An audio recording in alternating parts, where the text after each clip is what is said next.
Now, you may have heard that the UK just passed a new law called the Online Safety Act, which is supposedly here to protect children. Now, I've been talking about this on my channel. You cannot live off the grid nowadays, but you can live on multiple.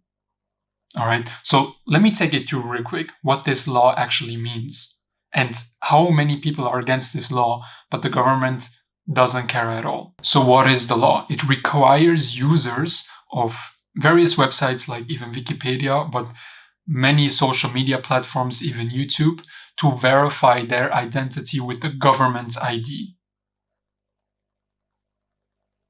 So that means everything that you do online can be tracked through your government ID. Everything is connected to who you are as a person. And obviously this is such a big attack on free speech, but also the anonymity, which was so great on the internet, where you could, for yourself, you could find out information, you could roam around the web without anybody knowing it. And this is privacy. This is freedom. So the government requires you to identify yourself with your ID if you look at content which they can deem as harmful to children. Now let's take it through. What does that actually mean? So first of all, pornography, which was their, that's how they advertise it. It is to protect children from sexual content like pornography, which everybody thinks that's great, right? Children shouldn't watch pornography. I agree with that. And I think most of you agree with that as well. So then also, content that encourages, promotes, or provides instructions for either self-harm, eating disorder, or suicide. Everything is good, right? But what else? Bullying. Who defines bullying, right? Does the government define bullying? Who defines bullying? So this is a massive opportunity for the government to infringe on your freedom. Then abusive or hateful content. What does that mean? Nobody knows. Content which depicts or encourages serious violence or injury. Sounds good, but what does that actually mean, right? So content which encourages dangerous stunts or challenges. What does that mean as well? Is that martial arts? Is that skateboarding? What does that mean? And content which encourages the ingestion, inhalation, or exposure to harmful substances.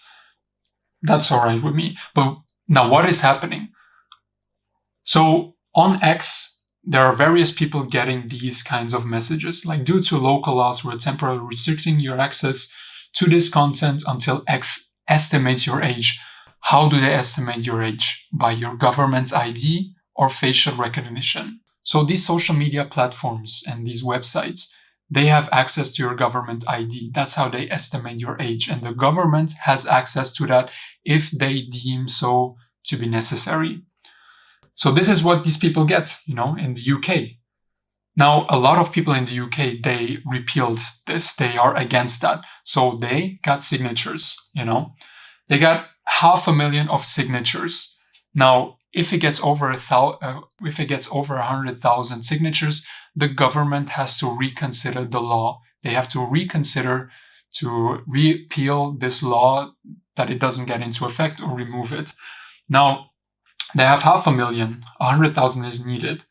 The government has talked about this, and right after they reach this amount, the government has no plans to repeal the Online Safety Act. So how crazy is that?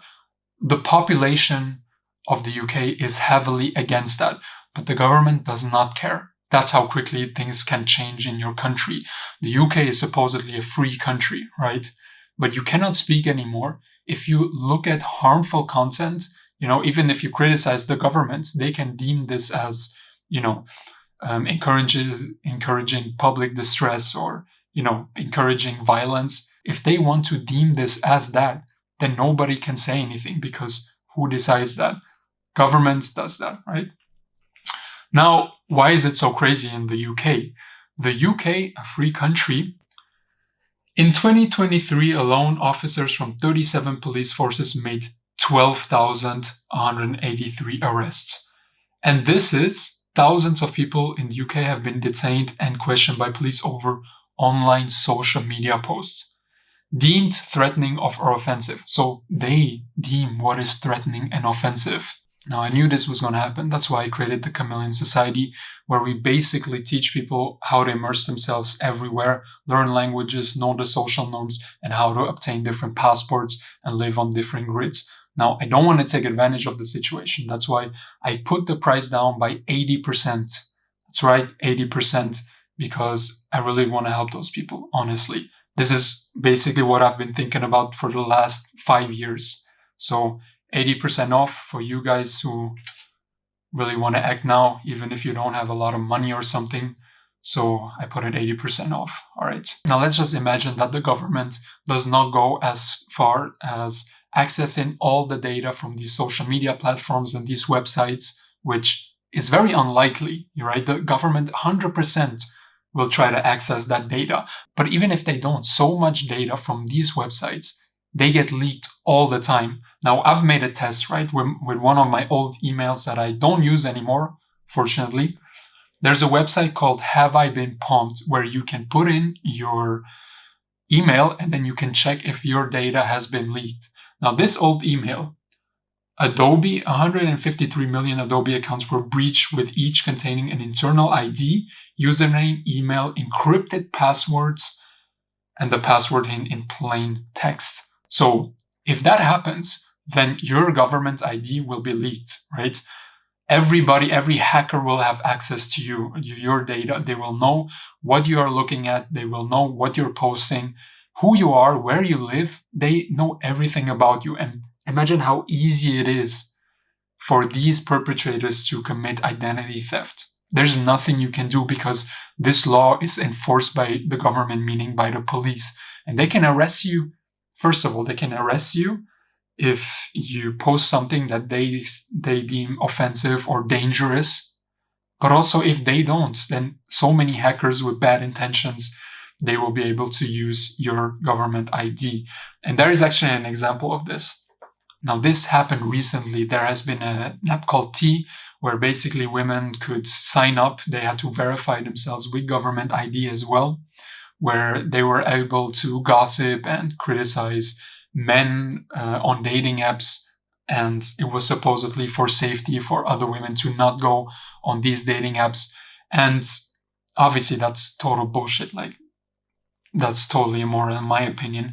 But these were all leaked. So 72,000 images submitted by women were leaked, and all these people have access to them, which obviously resulted in so much slander against these women, right?